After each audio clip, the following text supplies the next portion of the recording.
actually take a look at Liverpool's recent run of games, it's not too pretty to look at. There's just that one win in 6 as it stands right there. However, Arne Slot still can see the positives.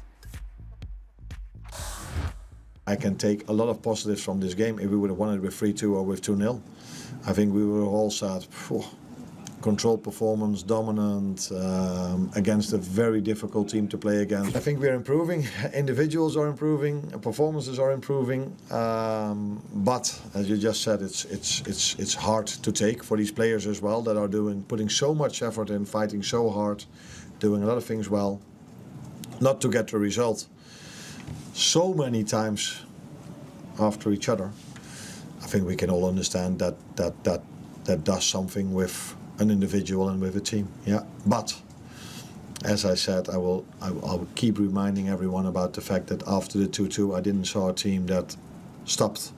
I saw a team that came back to 3-2, and after the 3-3, I saw a team that had the biggest chance. Improvements. Can you see any improvements? Yes, of course. And I got a comparison with Unai Emery and Aston Villa. We started very badly the season, and without changing the players, without changing even the tactic, you change the mentality of the players. So of course, if everything is possible, he will have to find Arne Slot will have to find the recipe to make sure that the players who have won everything to get back into the game and be ready to fight. That's the only way to be successful, between the mix of the players who were there and the mix of the players who just signed, and that's going to be complicated. But hopefully for Liverpool and the fans, they're going to find a solution. Not really if you're losing this amount of goals. I think the huge bonus for him has been Szoboszlai. I think he's admitted his own mistakes by reintroducing Ekitike, which, he seemed very keen to shoehorn Alexander Isak into the team. When Alexander Isak, it seems, wasn't up to speed and wasn't ready, and it was unnecessary, because at that point he already had a player who had come in and was playing well, in Hugo Ekitike. So, look, I don't expect him to go to a press conference when they're struggling as they are and say, I don't have the solutions, I don't see a response from the player.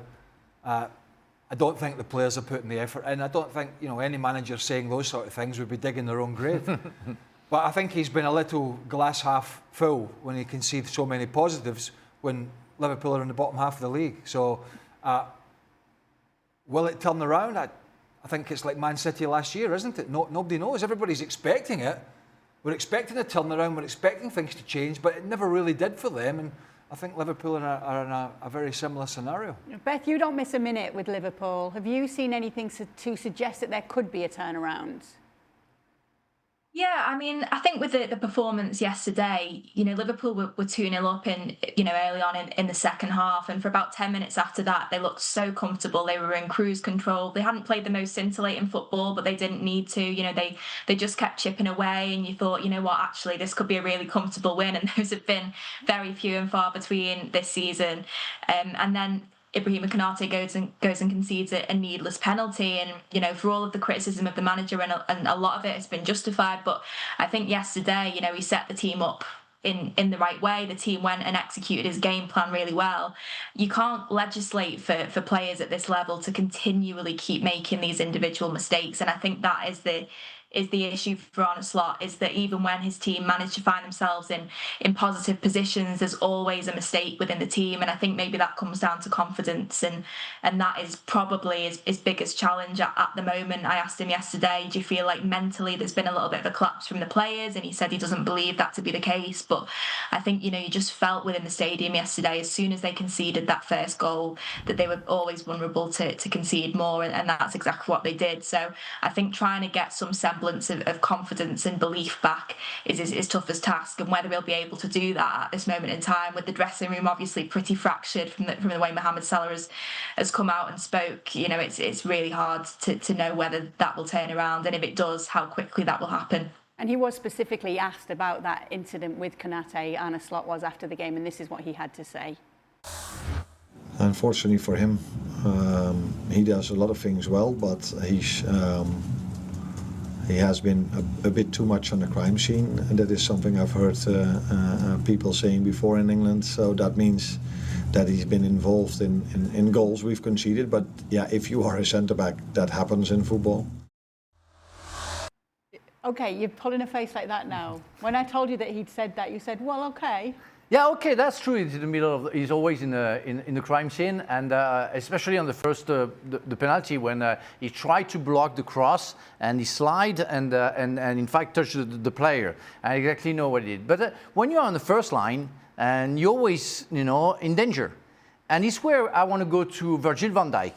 Because the guy is never in the first line. He puts Konate on the striker and covers him. He's like a sweeper in my time, let's say, where he tries to cover, but he doesn't cover really well. And it's what I want to see. I want to say that Van Dijk is as guilty as Konate. They have to work together. And they don't work together right now. There is nobody to cover each other, and it's mostly Van Dijk who has to cover Konate because he decides to put him on the first line and go to the war with the striker. And that's where I try to defend Konate in a way that if Konate is guilty, and he's guilty for many reasons, Van Dijk is hiding from me.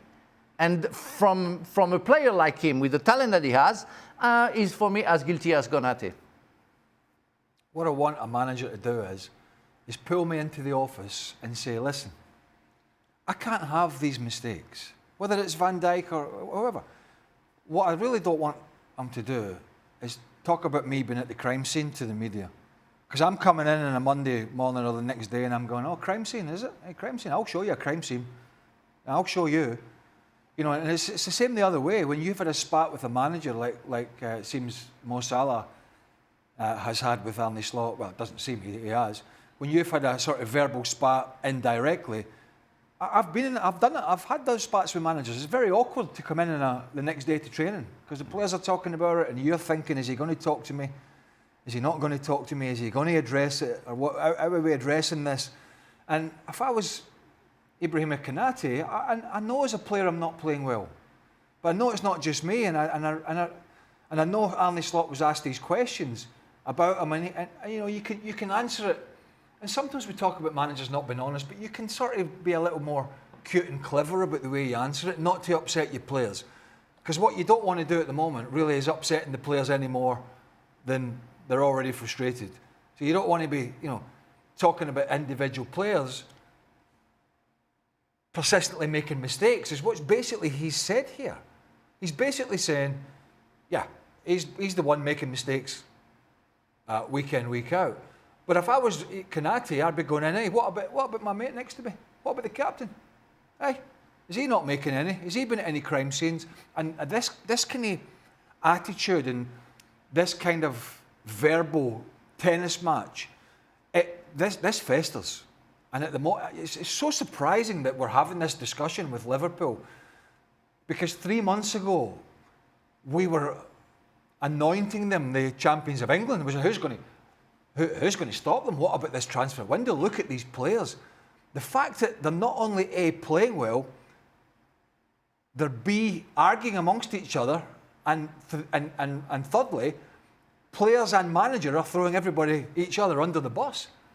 I mean, it's really, and I mean this, it's when a dressing room gets like this and the blame game starts, it's very difficult to get out of that. Very, very difficult, because there's a distrust, Frank. When you start to distrust a manager, or a manager starts to distrust the players, it's very difficult to turn that around. And it's very strange about Liverpool, because you don't have the picture of the club being like that. It was very internal solution, internal problem. We don't talk too much. Everybody goes public right now, and that's very strange. It looks like some of the clubs that we won't name, where they like to put everything public and they like to put the mess, and like everybody knows what's going on. I really think that you should get a meeting together and say, now we're going to shut up and we're going to start working, because really it's not working well right now. Yeah, you were smiling, Beth, as Craig made that point about Arne Slot actually saying it out in public. Has that been a surprise for you as well?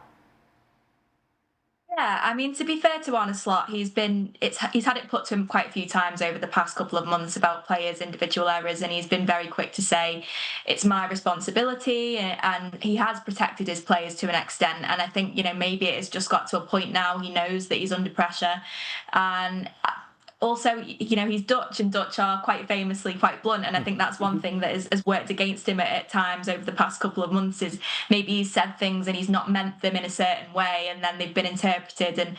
And so yeah, I was surprised that he was quite so blunt about Konate, and you know, I take the guy's point completely in terms of Van Dijk has absolutely not been of the standard that you would expect from him either, and that hasn't helped. And I think the issue is, and again, I think one of the guys referenced it, is there's nobody really to replace Konate. You know, there's been people crying for him to come out of the team for weeks and weeks and weeks, and I would agree that at this point he probably does need a little bit taken out of the firing line. But it's, you know, it's hard to see who he brings in, because you say maybe Joe Gomez, but he's hardly played at centre-back this season, and he's having to cover right-back because there's been injuries there. So it's been really hard, but I would be very, very surprised if Liverpool don't go and sign a central defender in January, because they should have done that in the summer. They obviously missed out on Mark Gay, and I think they've really paid the price for it over the past few months. Good stuff as always, Beth. Thanks so much for being with us, and we look forward to seeing how this all plays out this week, especially with that nice trip to Milan for yourself. Make sure to join the football reporters over on our YouTube channel. Is this a comedy show? You can keep up to Does it look like it to you? Well, I mean, a couple of comedians here at Robin Hockey.